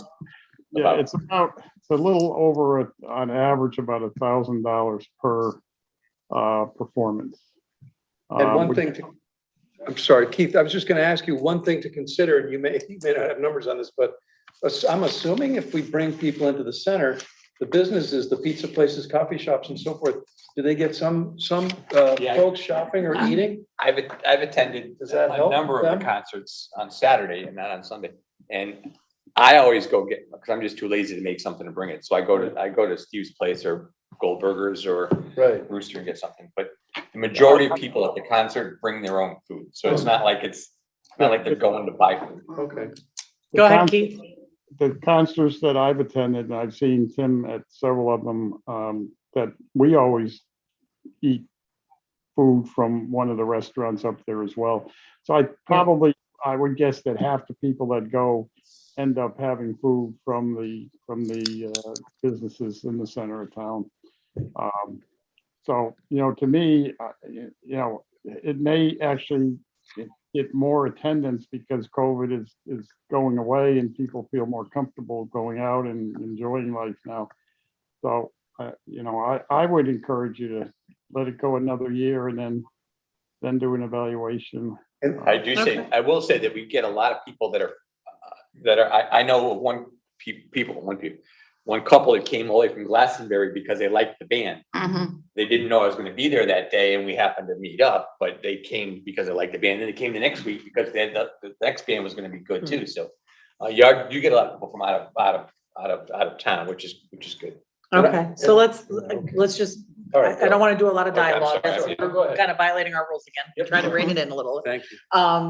So Keith is asking for a consensus. It doesn't have to be a vote. So do we want to just show of hands in terms of who is willing to consider continuing? All right, you got a unanimous consensus, Keith, to move forward with it. Thank you very much. Okay, thank you. Anything else from you tonight? No, that's it. That was the three things. Okay. Next item this evening is council liaison and committee reports. We're too tired. We're all busy, we're all going to meetings. No reports this evening. Okay, next item is public participation. Any member of the public who's in the room may come forward and participate, or if you're in the Zoom application, you can raise your hand in the participation window or on your phone, *9. And we ask that you limit your comments to 3 minutes and that you state your name and address for the record. And we have Miss Lyons with us.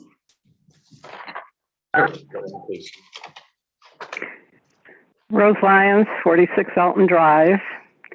If and when you decide to do the survey, please don't send me one, but just let me have my 3 minutes in the beginning and the 3 minutes at the end of these meetings.